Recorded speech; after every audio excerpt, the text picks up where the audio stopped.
Hi guys, Kid's back here, and I'm doing another part of this video. Article 24. Designation of airmail correspondence. Airmail correspondence is provided at the time of mailing with a special blue label or imprint bearing the words par avion by airmail, with an optional translation into the language of the country of origin. Article 25. Designation of airmail dispatches. Airmail dispatches. When the airmail articles give rise to the formation of separate dispatches, the latter shall be made up with a blue paper or by means of sacks, either entirely blue or bearing wide blue stripes. Article 26. Method of dispatching airmail correspondence. The provisions of Articles 157, Section 2, Letter A, and 159 of the Regulations of Execution of the Convention are applied by analogy to airmail correspondence. Included in ordinary dispatches. The labels of the bundles shall bear the annotation par avion by airmail. In case of inclusion of registered airmail articles in ordinary dispatches, the note par avion shall be entered in the place prescribed by Section 2 of the aforesaid Article 159 for the note of special delivery. If it is a question of insured airmail articles included in ordinary dispatches, the note par avion is entered in the observations columns of the insured bills opposite the entity of each of them. Airmail articles sent in transit in open mail or airmail or in ordinary dispatch, which are to be forwarded by the air route by the country of destination of the dispatch, are tied in a special bundle labeled par avion. The transit country may request the formation of several bundles by countries of destination. In that case, each bundle is provided with a label bearing the note par avion for blank by airmail for blank. Article 27. Transfer of air dispatches. Bearing contrary agreement between the administration concerned, the transfer en route in one and the same airport of mails which employ several separate air services in succession is effected through the intermediary of the administration of the country where the transshipment takes place. This rule does not apply when the transfer is made between machines performing successive sections of one and the same service. Whoa. Way too far down there. Article 28. Annotation to be made on the letter bills, insured bills, and labels of airmail dispatches.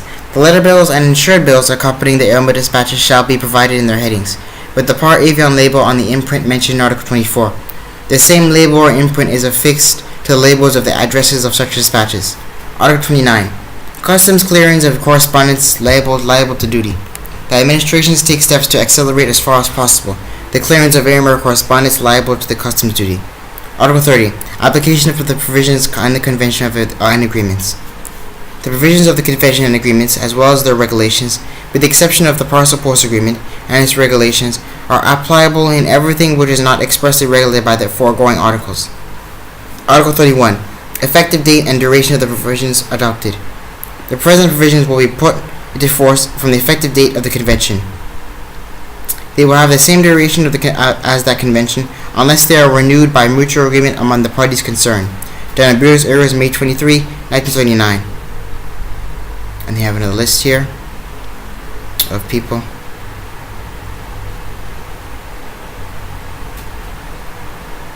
Final protocol for the provisions concerning the transportation of regular mails by air. 1. Air transportation charges for closed mails. The administrations of British India and the Soviet Union Socialist Republics have the option of collecting for each section of their domestic air systems the transportation charges provided for in Article 14. 2. Option of reducing the weight unit for airmail correspondence. Administrations whose systems of weights permits it have the option of adopting units of weight lower than that of 20 grams provided in Article 5, Section 2.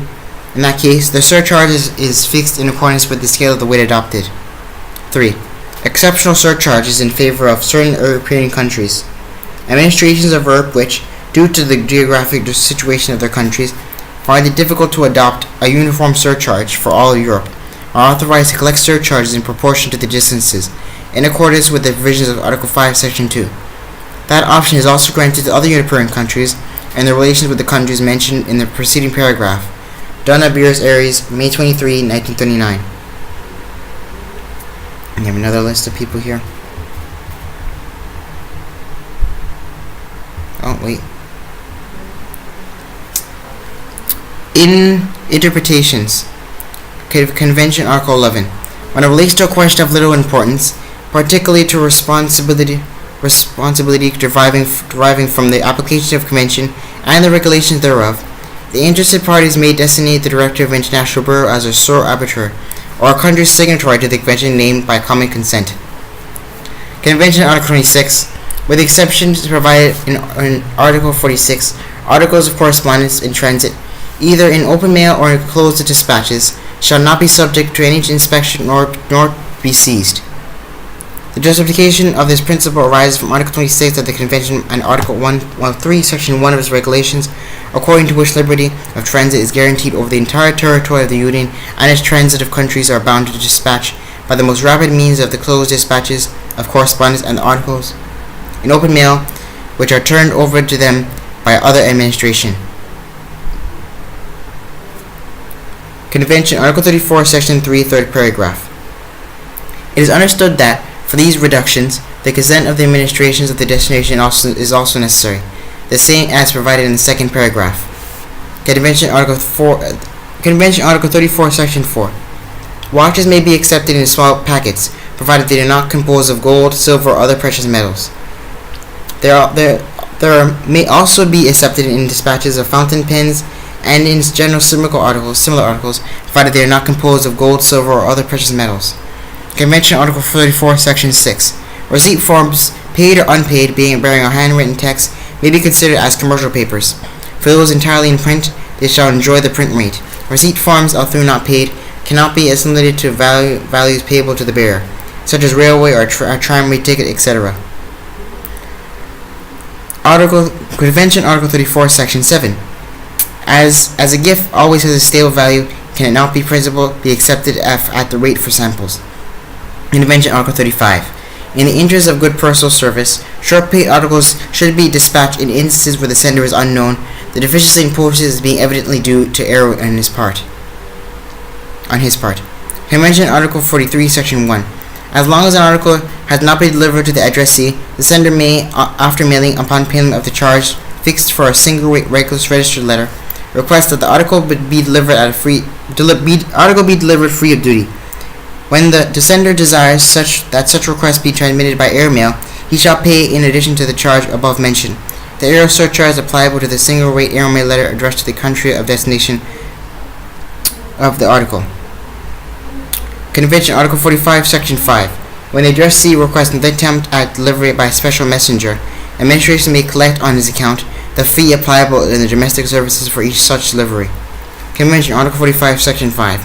When the regulations of a country so permit, the addresses may make requests of the office charged by delivery of articles, registered or ordinary, as they may be delivered specifically upon arrival. In such cases, the administrations are authorized to collect from the addresses at the time of delivery the special charge provided for in Section 2 and also the supplementary charge mentioned in Section 3. Convention Article 51, Section 2, first paragraph. The request form for return and change of address is transmitted by the ordinary means, by airmail or by telegraph, at the expense of the sender, who shall pay for every request upon the ordinary means the fee applicable to a single rate registered letter. For every request by airmail, the same fee increased by surcharge due according to the country of destination, and for every request by telegraph, the cost of the telegram. Convention Article 53, Section 1. The sender desires that the reclamation be sent by air. He must pay, in addition to the fee provided in Section 1, the surcharge applicable to an airmail designed for the country of destination of the article. Convention Article 56, Section 2. Administration shall not assume any responsibility for the execution of instructions received as provided by Article 51 and 64, unless they have been received by the ones concerned. Convention Article 67. It is understood that the last paragraph of Section 1 of Article 67 should be interpreted in that sense by amount to be collected on delivery. It is meant that the amount which the country of destination should normally take into account. Convention Article 76. Empty sacks is done from all territorial and maritime transit charges. Convention Final Protocol. Article 7, I think. Article 7 of the Final Protocol of the Congress of Cairo is suppressed only for the reason that the provision of which it relates to duplicated in the stipulation provided in the Convention. Convention Final Protocol Articles 6 or yeah, 6, 7.